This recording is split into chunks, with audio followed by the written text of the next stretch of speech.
Assalamualaikum warahmatullahi wabarakatuh.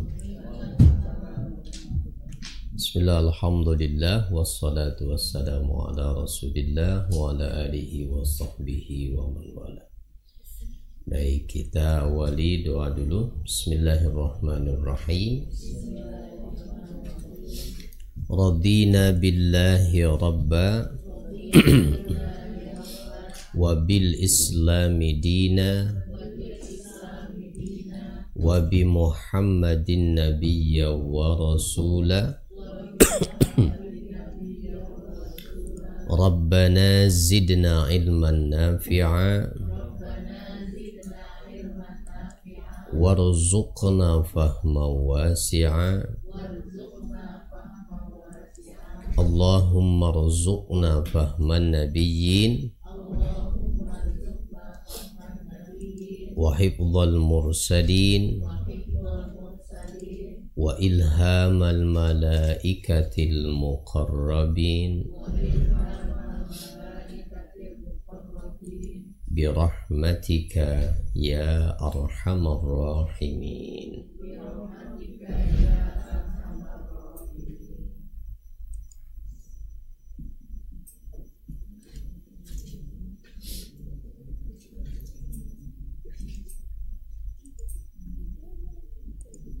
Kita masuk materi surat baru. Ini surat At-Tariq ya.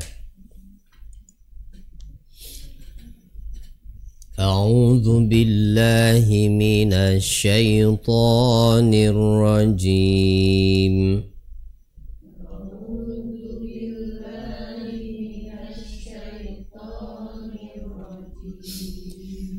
Bismillahirrahmanirrahim.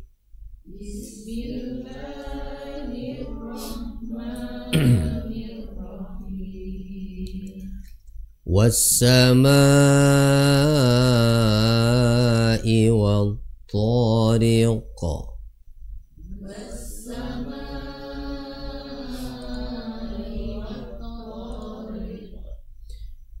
Wa ma adraka mat-tariq.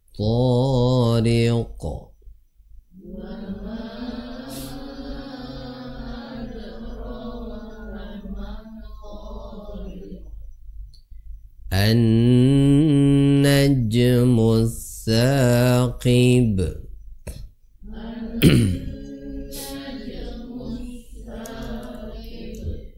In kullu nafsin lamma 'alaiha hafiz.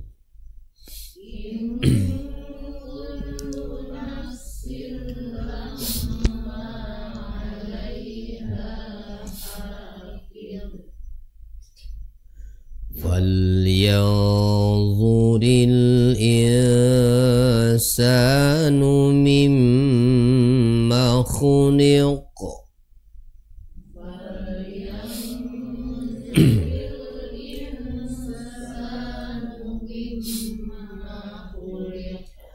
Khuliqa min ma'in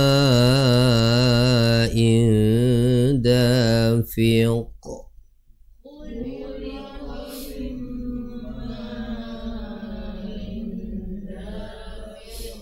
Yakhruju min baini sulbi wat-taraib.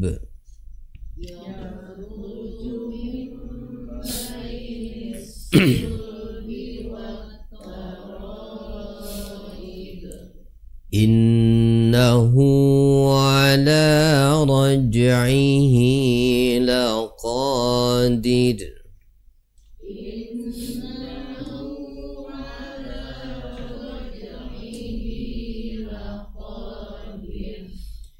Yawma tubla as-sarair.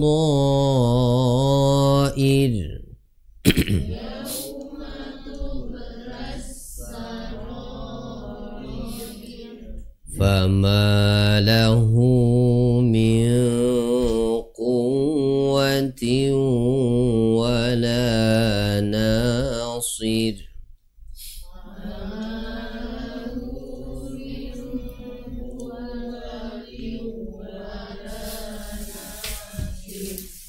wassama'i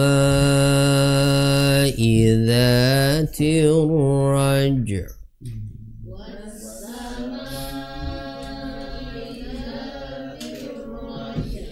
wal ardi dhatis sadr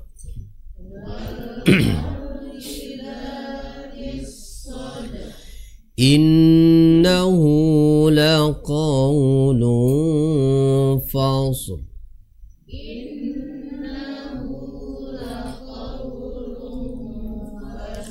wa ma huwa bil hazl innahum yakiduna kaida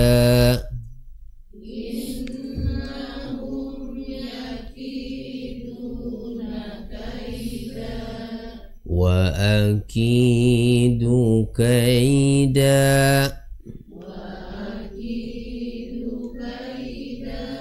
famahhilil kafirina amhilhum ruwaida.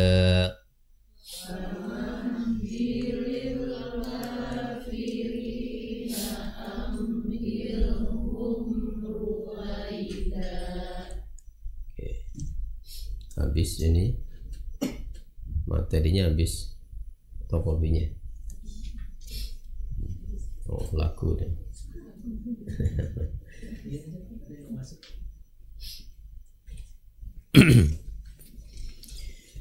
Oke, kita kembali ke ayat yang pertama.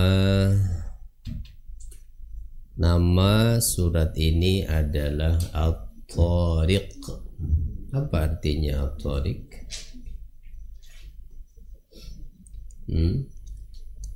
At-Tariq apa artinya?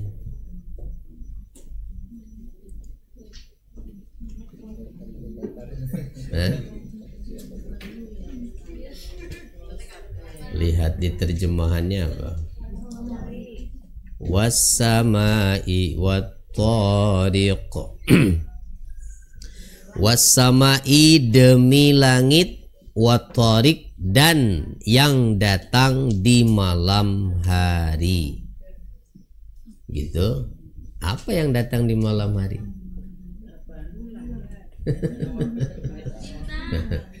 Lanjutkan dulu ayatnya. Wa ma adraka mat-tariq. Tahukah kamu apakah at-tariq itu yang suka datang di malam hari itu? An-najmus saqib adalah bintang yang bercahaya sangat tajam, sehingga bintang yang cahayanya menembus. Nah, jadi yang pertama atau di awal surat ini Allah bersumpah dengan menyebut satu bintang yang disebut dengan Tariq, ya, Tariq. Untuk apa? Tujuan dari sumpahnya Allah ini untuk menegaskan bahwa Allah itu maha kuasa. Allah bersumpah dengan bintang sebagai salah satu dari ciptaannya yang ada di langit adalah karena di langit sana banyak sekali keajaiban dan misteri yang mungkin sampai hari ini belum terpecahkan. Nah, salah satunya adalah At-Tariq, yang itu adalah tanda kebesaran Allah Subhanahu wa ta'ala. Jadi jika Allah berkuasa menciptakan semua itu, maka tentu Allah berkuasa mencipta ulang. Saya rekod. Iya. Nanti di-upload aja. Soalnya ada ini, nanti kita mau tampilkan video. Itu takutnya kena ban kalau lagi di streaming. Baik. Nah, ini tentang At-Tariq ini kita lihat dulu ya. Di makalah juga insya Allah ada. Ini diambil dari tafsir Tahlili Kemenag nih.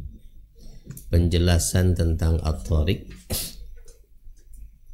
itu ada di tafsiran setelah poin 4 ya, setelah ayat 4 di halaman kedua. Yang di ayat 4-nya itu in kullu nafsin lamma 'alaiha hafiz. Nah, kita lewati dulu situ. Berarti danya di halaman 3 ya. Nah, di mana Al-Qur'an tampaknya mengarahkan kita pada sebuah kenyataan ilmiah. Nah, di situ. Menuju ke arah apa yang pada saat ini dikenal dengan bintang pulsar. Jadi setelah diketahui berdasarkan penelitian at-thariq yang disebut oleh Quran itu, nah, jadi para ilmuwan menyebut itu sebagai bintang pulsar. Apa? Pulsar itu artinya yang berdenyut atau yang berirama secara teratur. Ada yang melakukan penelitian di tahun 67, ini dari Cambridge ya, universitas yang ada di mana ini? Di Inggris. Nah, berdasarkan hasil penelitiannya, itu melalui satu alat mereka bisa merekam dari langit itu satu frekuensi gitu, seperti orang mengetuk pintu. Karena at-thariq itu berasal dari kata toroko yang artinya mengetuk. Di toroko itu artinya mengetuk. Jadi at-thariq yang mengetuk gitu kalau secara bahasa ya. Nah, dan ternyata itu ya, yang dimaksud kalau berdasarkan dihubungkan dengan penelitian tadi, adanya apa? Frekuensi suara yang berasal dari langit yang pada awalnya mereka tidak tahu dari mana itu sumbernya, dan ternyata berasal dari sebuah bintang. Bukan hanya sebuah mungkin, tapi banyak sekali ya pulsar-pulsar itu. Nah, penelitian yang sama juga dilakukan oleh astronot berasal dari Cina. Itu ya tentang at-thariq itu. Jadi at-thariq itu kalau dulu ya hanya dipahami ya sudah bintang saja, berarti gitu. At-thariq yang muncul di malam hari, makanya diartikannya begitu aja supaya mudah gitu. Padahal secara arti tadi thariq itu yang mengetuk ya, yang mengetuk. In kullu nafsin lamma 'alaiha hafiz. Sungguh bahwa setiap jiwa itu pasti ada penjaganya. Oke, di tafsiran bisa dilihat di situ ada dua kemungkinan makna. Di tafsiran ayat keempat ada di halaman 2 ya, di bawah. Nah, yang dimaksud penjaga di situ bisa jadi penjaga dari malaikat yang memperhatikan dan menghitung perbuatan manusia sesuai dengan keterangan Allah di surat Qaf, ma yalfidhu min qaulin illa ladaihi raqibun atid, bahwa tidak ada satupun kata yang terucap melainkan di sisinya ada malaikat pengawas yang selalu siap mencatat. Tuh, ini yang pertama makna dari hafiz ya. Hafiz itu yang menjaga. Itu selain makna yang menghafal. Jadi arti hafiz itu bukan hanya menghafal tapi juga menjaga. Karena orang yang hafal Quran berarti dia menjaga Al-Quran dan wajib menjaganya. Nah, itu yang berat ya. Bukan menghafalnya. Yang dirasakan berat oleh para penghafal Quran itu adalah menjaganya. Nah, menjaga hafalan itu. Apalagi kayak kita kan susah jaganya ya, hari ini hafal besok lupa gitu. Ini yang pertama maknanya adalah berarti malaikat pencatat amal ya, tidak pernah absen, tidak pernah ngantuk, tidak pernah tidur, tidak pernah lalai ya, tidak akan bisa dibohongi. Nah, ini malaikat pencatat ini tuh. Jadi kapanpun, dimanapun kita berada, apa yang kita lakukan tercatat semuanya. Ma yalfizu min qaulin illa ladaihi raqibun atid. Atau yang kedua, penjaga dari malaikat yang selalu mendampingi setiap saat dan memelihara kehidupan sehari-hari. Nah, ada juga itu malaikat yang ditugaskan itu seperti di surat Ar-Ra'd ayat ke-11. Lahu mu'aqibatun min baini yadayhi wa min khalfihi yahfazunahu min amrillah. Bahwa bagi manusia ada malaikat yang selalu menjaganya bergiliran dari depan dan dari belakangnya. Mereka menjaganya atas perintah Allah. Begitu. Jadi apalagi kalau orangnya beriman, taat, patuh kepada Allah, wah, lebih banyak lagi itu berarti penjaganya dari para malaikat itu.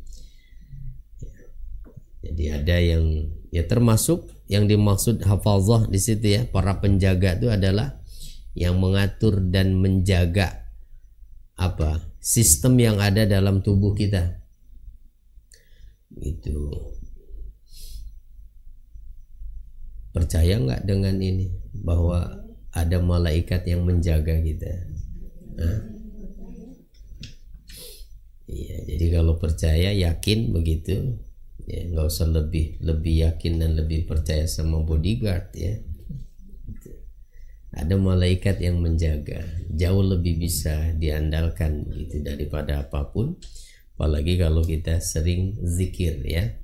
Nah, apa itu zikir pagi petang dan yang lainnya kan disebutnya oleh para ulama sebagai hisnul muslim. Hisnul itu apa? Penjaga. Itu penjagaan seorang muslim.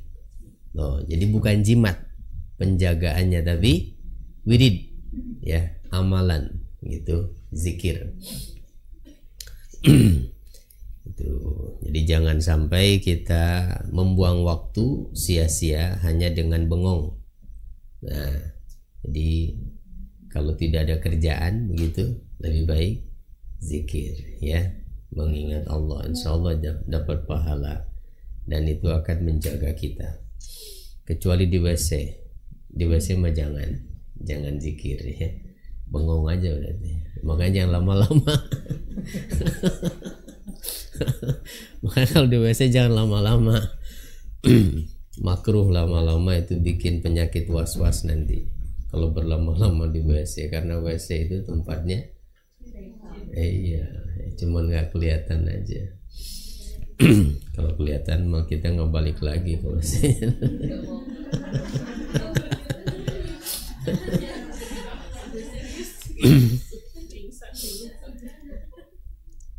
Kemudian falyanzuril insanu mimma khuliq.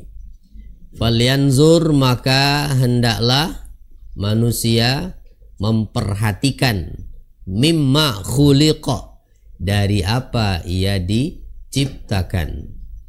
Khuliqa mimma indafik, ia diciptakan dari air mani yang terpancar.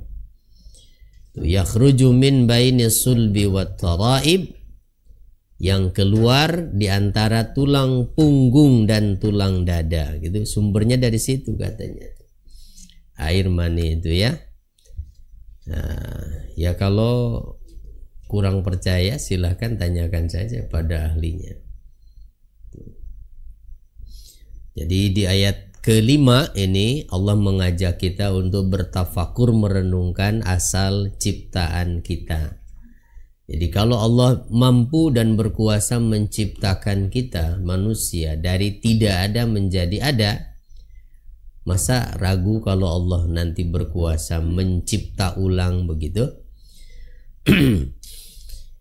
Nah, yang diciptakan kita ini dari apa? Dari air mani yang dari tanah mah nenek moyang kita ya. Nah, Nabi Adam itu. Kalau kita mah dari air mani semuanya. Tidak ada yang beda kan? Gak ada yang dari air keras itu. Air mani semuanya itu. Jadi air mani ini keluar di antara tulang punggung dan tulang dada laki-laki. Nah gitu. Nah ini katanya di mana? Coba di ayat, di tafsirnya ya. Min ma'in dafiq aizi indifaq, yang memiliki pancaran. Jadi artinya air mani itu memang keluarnya berbeda dengan air yang lain itu ya. Ya. Yang tahu mungkin cuma bapak-bapak kali. Ya, jadi keluarnya air mani itu dengan adanya dorongan dan desakan yang kuat begitu. Itu, dan setelah keluar menimbulkan lemas. Nah, itu air mani itu ya. Kalau air yang lain mah enggak. Itu ada ya, ada baul air kencing kan, ada mazi, ada wadi, ada mani. Ada 4 macam yang keluar dari kubul itu. Nah, kalau air mani ini masuk najis apa suci? Suci insyaallah ya. Masa kita berasal dari yang najis ya. Suci. Jadi suci walaupun karena sebab keluarnya menyebabkan wajib mandi ya.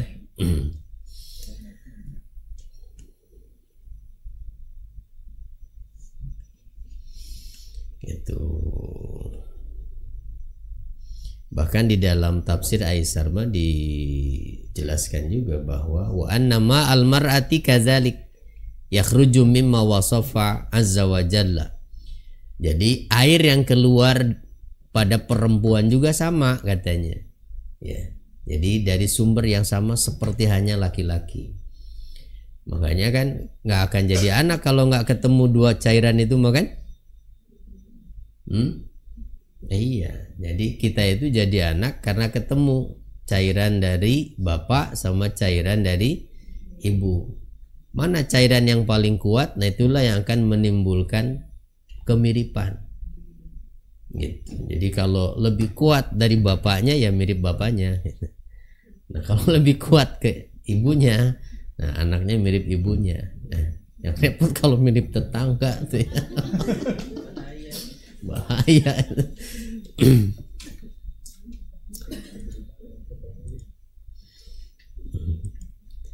Innahu ala raj'ihi laqadir. Nah, sesungguhnya dia Allah itu maha kuasa untuk mengembalikannya. Maksudnya apa? Mengembalikannya itu mengembalikan pada ciptaannya seperti semula, yaitu menghidupkan kembali. Ai allazi khalaqahu mimma dzukir min ma'in dafiq faja'alahu basharan sawiyya thumma amatahu ba'da an kana hayyan qadirun ala irja'ihi hayyan kama kana wa a'zam mimma kana. Bahwa Allah yang berkuasa menciptakan dari air yang terpancar tadi menjadi manusia sempurna, kemudian dia mematikannya, dia berkuasa untuk mengembalikan hidup kembali seperti semula, bahkan lebih besar dan lebih agung lagi keadaannya. Kenapa? Karena manusia nanti setelah dihidupkan kembali itu kan tinggalnya kemungkinan ada 2 tempat. Kalau nggak di sorga, di neraka, di mana nanti konon menurut keterangan manusia baik yang di neraka ataupun di sorga itu nanti postur tubuhnya tidak seperti sekarang, tapi dibuat besar seperti nenek moyangnya. Oh, jadi kita nanti seperti posturnya Nabi Adam tuh, gede-gede. Untuk apa? Ya khususnya untuk yang masuk neraka supaya mereka merasakan panasnya neraka itu. Kalau masih kecil-kecil seperti sekarang, masuk langsung jadi debu dong gitu. Makanya dibikin gede-gede biar berasa tuh panasnya neraka itu. Nah, termasuk yang masuk surga. Bahkan di surga itu kan kata Nabi ada namanya pohon tuba. Pohon itu kalau orang berjalan di bawah naungan daunnya tidak akan selesai 100 tahun. Oh Allah, seberapa gede itu pohonnya.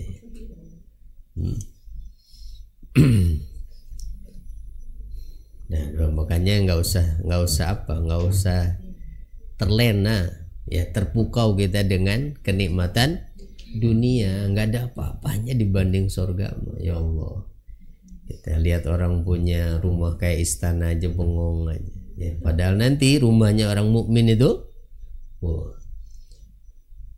nggak ada di dunia ini yang setara dengan rumahnya orang-orang mukmin nanti itu. Walaupun istrinya lebih dari satu pun nggak ada saling ketemu tuh di rumah. Gede banget dong berarti, luar biasa. Mau nggak? Ya udah, tempuh jalannya kalau mau, jangan berhenti gitu. Terus selanjutannya apa? Jadi kan ini nih, artinya apa? Tujuan dari sumpah tadi yang dinyatakan Allah itu, Allah mau menegaskan bahwa Allah itu berkuasa menciptakan ulang. Berarti menegaskan adanya hari kebangkitan. Maka bagi kita orang yang sudah beriman tidak perlu ragu, bahkan harus bertambah yakin bahwa nanti hari kebangkitan itu ada, hari pembalasan itu ada. Yauma tumbalas sarair, pada hari dinampakkan segala rahasia. Ya, yauma tublas sarair, pada hari segala rahasia akan ditampakkan nanti di akhirat. Ya, tubla as-sarair. Jadi segala yang hari ini tersembunyi, tidak terungkap sebagai fakta, maka nanti di akhirat akan terungkap semuanya. Kenapa? Karena yang bersaksi nanti bukan lagi manusia, ya. Nah, kalau sekarang makan kasus Pina aja ribet banget itu, ya. Banyak yang bersaksi macam-macam. Nanti akan terungkap semuanya. Karena yang bersaksi siapa? Anggota badan kita, ya. Anggota badannya. Al yauma nakhtimu ala afwahihim wa tukallimuna aydihim wa tashhadu arjuluhum bima kanu yaksibun. Jadi dikunci oleh Allah mulutnya yang suka bohong itu. Yang bicara tangannya, kakinya. Nah iya, mulutnya kan suka bohong itu. Makanya dikunci. Biarin, jangan ngomong dia. Termasuk apalagi yang bersaksi? Bumi, tanah tempat di mana kita berbuat sesuatu. Tu yauma idzin tuhaddisu akhbaraha. Pada hari itu bumi akan menyampaikan kabar beritanya. Dan Nabi langsung yang menafsirkan itu. Tahukah kamu apakah kabar berita bumi? Bahwa bumi itu nanti akan bersaksi di hadapan Allah. Ya Allah, si fulan hambamu nih pada hari ini jam sekian, tahun sekian tuh melakukan ini di atas permukaanku. Gimana menolaknya kalau bumi yang bersaksi? Dan itu mah nggak bisa dihapus rekamannya kayak CCTV, ya. Tuh CCTV mahal-mahal nggak ada gunanya tuh. Setelah ada kasus mah nggak dipakai, ya. Tapi nanti, nah, kesaksian bumi itu tidak akan bisa ditolak. Itu makanya kata siapa, salah seorang tokoh sufi itu yang terkenal, Ibrahim bin Adham, ketika ada pemuda yang bertanya, saya ingin meninggalkan maksiat tapi susah, katanya. Maka beliau mengatakan, kalau kamu mau berbuat maksiat silahkan, tapi syarat yang pertama, jangan makan rezeki dari Allah. Satu, ya, bisa enggak? Ya nggak bisa. Mau siapapun manusia makan rezeki dari Allah semua. Kedua, kalau mau berbuat maksiat silahkan, tapi jangan tinggal di bumi Allah. Cari tempat lain gitu, jangan di bumi. Malu aja, udah dikasih gratis ya, tinggal di bumi masih maksiat sama Allah. Kalau masih mau maksiat, cari tempat yang bisa bersembunyi dari Allah. Nah, kalau ketemu silahkan bebas maksiat di situ. Ada enggak? Enggak ada. Mau di mana sembunyinya? Ya, mau pindah ke Mars sama aja. Itu juga ciptaan Allah kan? Tidak ada, akhirnya berarti kan kesempatan bagi kita untuk berbuat maksiat. Fama lahu min quwwatin wala nasir. Maka manusia tidak lagi mempunyai sesuatu kekuatan dan tidak pula seorang penolong pun. Kapan ini? Kapan? Nanti di hari kiamat saat kita mempertanggungjawabkan semua perbuatan. Yang menolong apa dong? Amal kita, ya. Udah paham semua kok, ya. Nanti ya, udah paham. Tinggal mempraktekannya kan? Itu. Jadi kalau sekarang di dunia makan, yang diandalkan itu uang, ya. Punya uang banyak bisa tuh bayar siapapun untuk membelanya. Tapi nanti di akhirat mau nyari pembela siapa? Nggak ada nanti lagi pengacara yang bisa dibayar di akhirat, ya. Tidak ada lagi kekuatan, tidak ada lagi penolong. Yang akan menolong kita hanyalah amal kita sendiri. Bahkan di surat Luqman tuh ayat 33, wattaqu yauman la yajzi walidun an waladih wala mauludun huwa jazin an walidihi syai'a.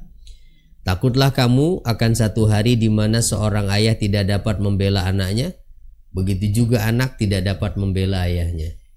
Orang dekat sekalipun artinya begitu kan?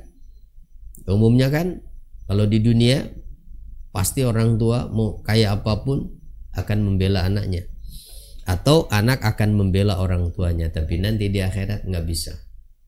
Kita akan mempertanggungjawabkan perbuatan kita masing-masing. Nggak bisa mengandalkan orang tua kita. Kemudian wassama'i dzatir raj', demi langit yang mengandung hujan. Di situ diartikan ar-raj'i itu adalah hujan. Iya, hujan itu dari langit apa dari mana?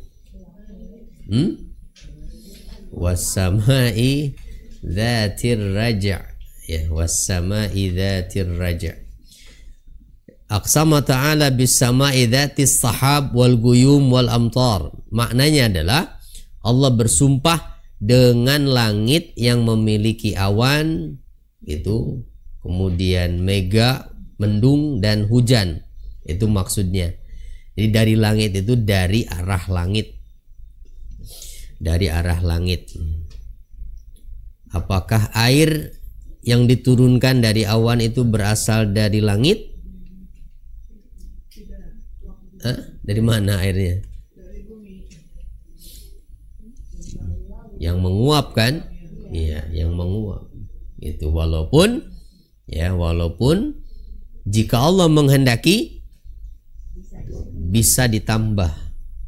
Itu seperti zaman Nabi Nuh. Nah, kalau di zaman Nabi Nuh, kenapa bumi ini bisa tenggelam? Sebab volume air yang diturunkan dari atas itu lebih dari yang menguap. Sebab kalau sesuai dengan kadar yang menguap nggak akan tenggelam. Kan dari laut itu. Ya udah balik lagi ke laut kan.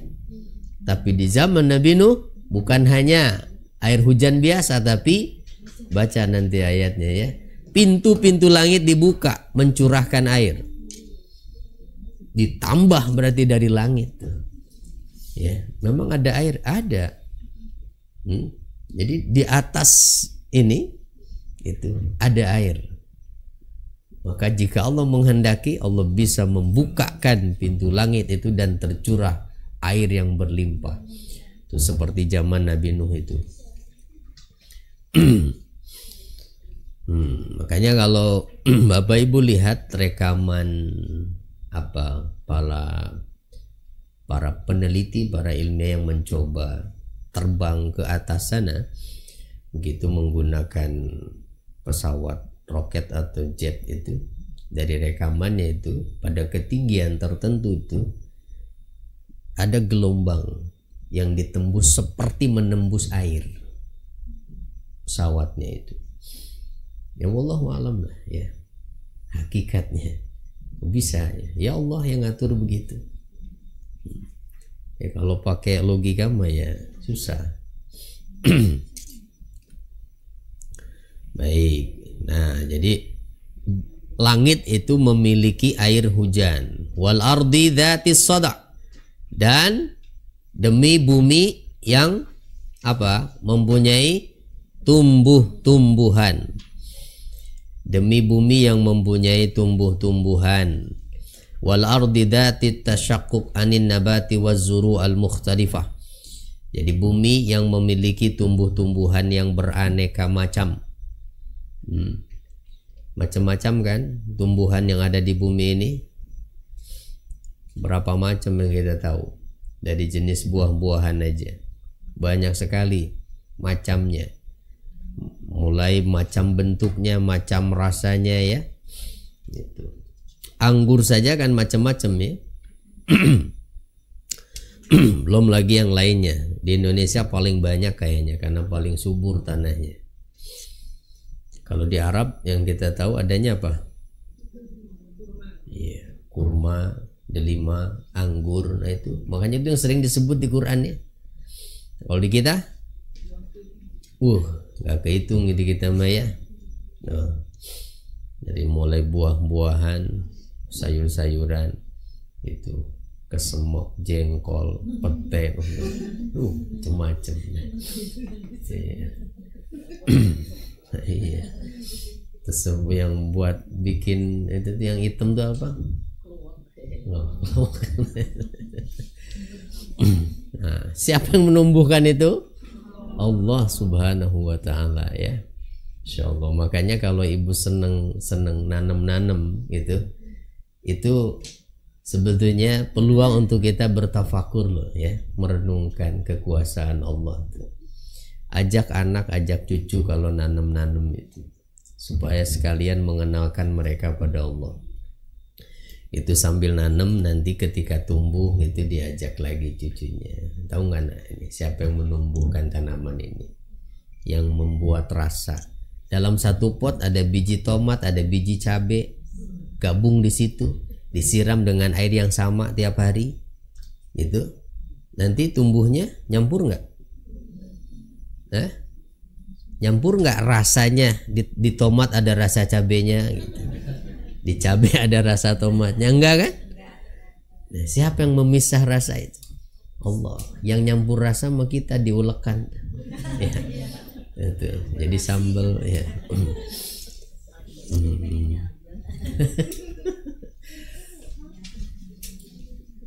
Innahu laqaulun fasl. Sesungguhnya Al-Quran itu benar-benar firman yang memisah. Fasal itu pemisah antara yang hak dan batil. Itu makanya Quran disebut sebagai sumber hukum ya. Jadi standar benar atau tidak benar itu berarti, nah ukurannya apa? Al-Quran. Itu Al-Quran. Aturan yang dibuat oleh Allah yang menciptakan langit bumi. Kalau aturan manusia mah kan bisa dirubah-rubah sesuai kemauan. Nah, makanya standar hak dan batil itu adalah Quran. Wa ma huwa bil hazl. Dan Quran itu bukanlah senda gurau. Hazl tuh candaan, senda gurau. Jadi Allah menyatakan bahwa Al-Quran itu tidak main-main. Walaisal Qur'anu bil la'bi al-batil. Quran itu bukanlah permainan yang batil, bal huwa al-haqqu minallah.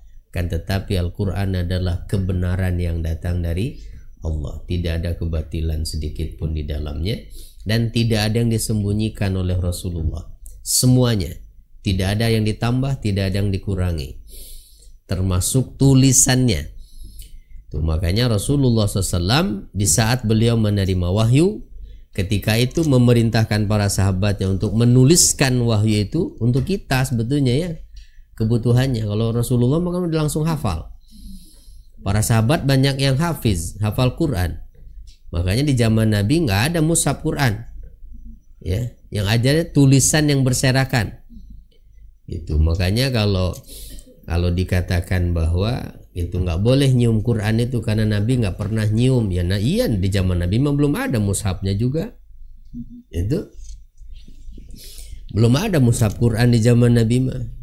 Itu sebab Nabi hanya menghafal, para sahabat menghafal begitu. Mushaf itu baru ada di masa Utsman bin Affan, itu dibukukan. Di zaman Abu Bakar baru dikumpulkan gitu. Nah, itu. Nah, di zaman Rasulullah ketika menuliskan wahyu itu, Nabi melarang sama sekali, tidak boleh menulis kecuali Quran. Maka di zaman Nabi nggak ada sahabat yang nulis hadis. Tidak ada ya penulisan hadis. Di penulisan hadis Nabi itu setelah Rasulullah wafat. Itu, ya. Jadi ketika turun Quran, hanya Al-Quran yang ditulis. Untuk apa? Menjaga kemurniannya, ya, menjaga kemurnian Al-Quran. Dan tidak ada sedikit pun yang disembunyikan ataupun ditambah oleh Rasul.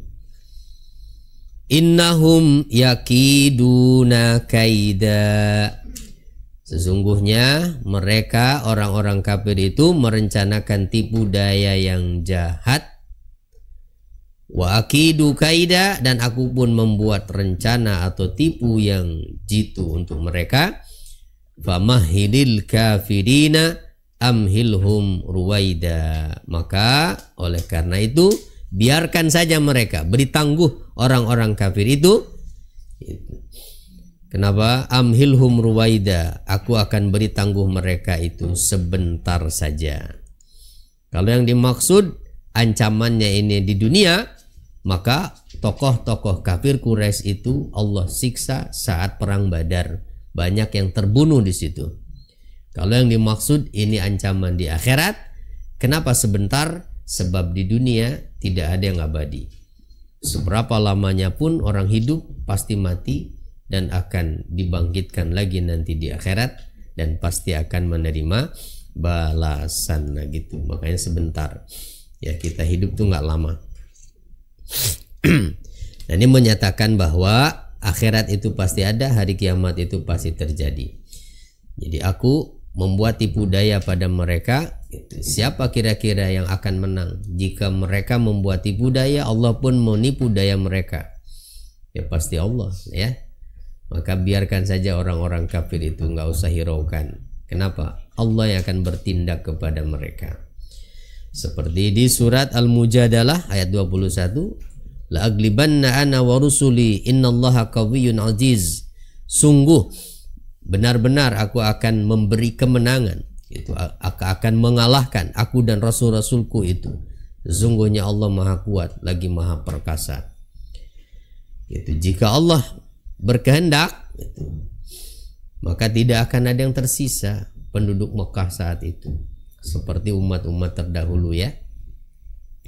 Nah mungkin yang jadi pertanyaan itu adalah kenapa dong orang Yahudi nggak dihabisi saja oleh Allah?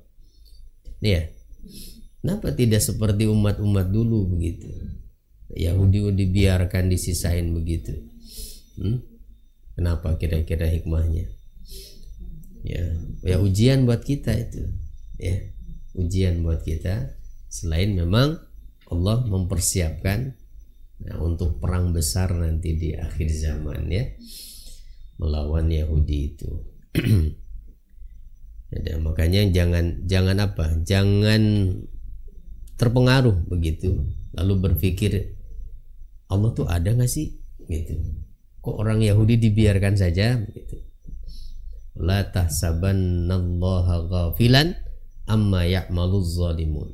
Jangan sekali-kali kamu mengira Allah itu lalai, lengah dari apa yang dilakukan orang-orang zalim. Tidak. Pasti mereka akan dihancurkan oleh Allah. Tinggal tunggu waktu saja. Baik, jadi apa kesimpulannya dari surat At-Tariq ini? Pertama, menetapkan adanya akhirat, hari kebangkitan dan hari pembalasan. Nah, kalau hari akhirat, hari kebangkitan, hari pembalasan itu ada, maka apa pesannya berarti? Apa pesannya? Kalau hari pembalasan itu ada, maka berhati-hatilah ya. Kenapa? Tidak perlu dosa banyak dan dosa besar. Dosa kecil pun sudah cukup menyebabkan kita masuk neraka. Gitu. Kenapa? Faman ya'mal misqala zarratin khairan yarah wa man ya'mal misqala zarratin syarran yarah. Dan tidak ada catatan malaikat yang terselip gitu lalu tidak dilaporkan. Tidak ada. Karena yang nyatat malaikat, bukan teman kita. Terus apa lagi? Kedua, menetapkan bahwa amal para hamba itu tercatat dan terjaga, dan hisaban nanti berjalan sesuai dengan amal perbuatan tersebut. Tidak akan ada catatan buruk orang lain lalu dituntut atas nama kita. Tidak akan Allah menuntut seseorang atas satu perbuatan yang dia tidak pernah melakukan itu. Juga tidak akan memberikan pahala kebaikan catatannya padahal dia tidak melakukan itu. Kalau di dunia kan sering terjadi begitu. Ya. Orang yang harusnya mendapatkan penghargaan tidak dapat penghargaan. Itu orang yang seharusnya dapat hukuman tidak dapat hukuman. Nah, maka tidak usah khawatir sebab nanti di akhirat Allah akan tegakkan keadilan itu yang seadil-adilnya. Tidak akan ada kebaikan sedikit pun yang terlewatkan, pasti akan dibalas oleh Allah. Maka jangan pernah kecewa kalau kita berbuat baik tidak ada yang mengetahui orang lain. Biarkan saja malaikat yang mencatatnya ya. Cuma kita sendiri kadang-kadang yang suka menghapus pahala itu. Pahala sodakoh itu misalnya bisa terhapus karena sebab apa? Karena sebab man dan aza dan ria, 3 tuh yang bisa menghapusnya. Man itu apa? Mengungkit-ngungkit pemberian. Jangan suka ngungkit pemberian. Ya, padahal udah kecatat bertahun-tahun. Tuh dia udah bersedekah, bantu si A, bantu si B. Nah, begitu satu saat dia minta tolong sama si A sama si B, A dan B-nya nggak mau nolong. Kan paling enak tuh ngungkit lagi dah. Iya, nggak ingat apa dulu? Ya, kan saya yang nolongin. Nah udah hapus dah. Tuh. Sekejap juga itu hapus sudah pahalanya. Sayang udah. Makanya nggak usah diinget-inget kalau berbuat baik sama orang, lupakan aja. Tuh. Terserah dia mau berterima kasih, dia mau membalas budi baik kita atau tidak. Ya, itu urusan dia. Saya mau karena Allah ya. Ya, jadi jangan suka ngungkit, tapi kan paling enak balikin gitu tuh ya. Jadi hati-hati. Kalau cuma di hati aja terbersit begitu nggak apa-apa, buru-buru istighfar. Kok gitu sih dia? Padahal saya yang nolong loh dulu. Misalnya cuma di hati tapi nggak ngomong. Nah, kalau tidak terucap belum jadi dosa. Ya, buru-buru istighfar. Yang jadi dosa itu kalau sampai terucap. Kedua, aza itu apa? Mengeluarkan kata-kata yang menyakitkan. Ngasih tapi nyakitin, itu juga nggak ada pahalanya. Terus ria, apa ria? Pamer ya. Jangan, nggak usah pamer. Itu ikhlas sebenarnya mah, tapi diposting jadi apa status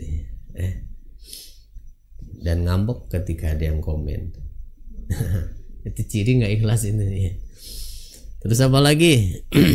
Menjelaskan tentang proses penciptaan manusia dan menjelaskan asal penciptaan yang tadi disebutkan dari apa? Air mani kita tuh. Lalu yang keempat, peringatan agar tidak menyembunyikan keburukan dan kebatilan serta menampakkan sesuatu yang menyalahi keadaan hati.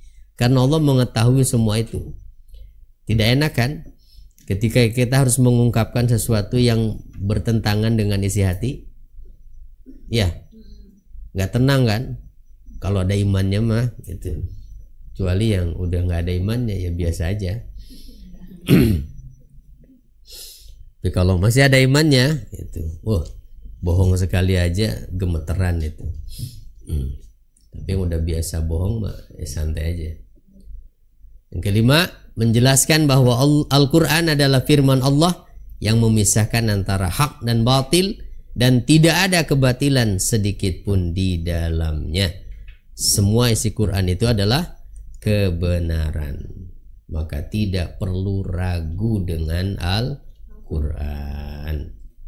Oke, sampai di situ. Ada yang mau ditanyakan lagi? Yuk.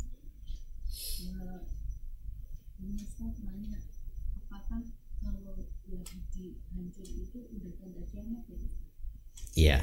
Yang kedua, kalau memang tanda kiamat, kalau kita berdoa ya Allah hancurkan Yahudi, nanti kiamat dekat. Nah. Jadi dilema gitu ya. Nah, gimana dong doanya? Jangan dihancurkan dulu ya Allah.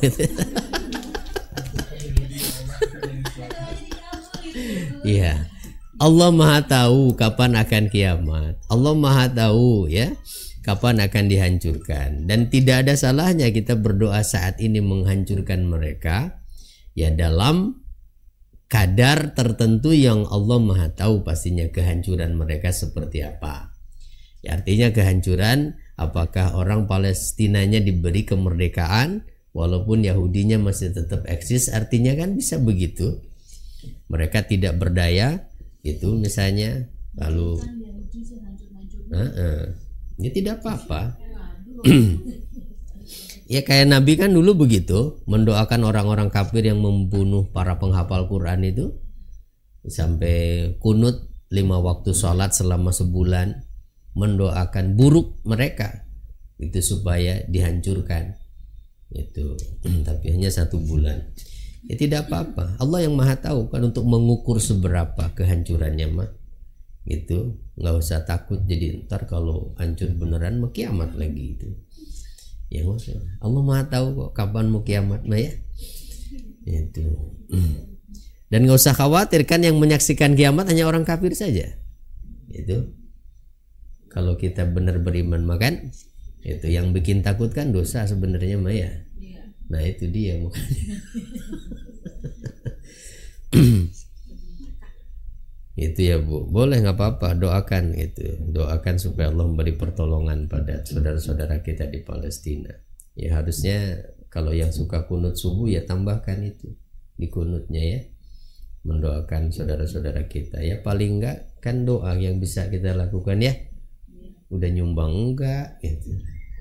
Ya kesana nggak bisa. Ya paling tidak doa lah. Ada lagi?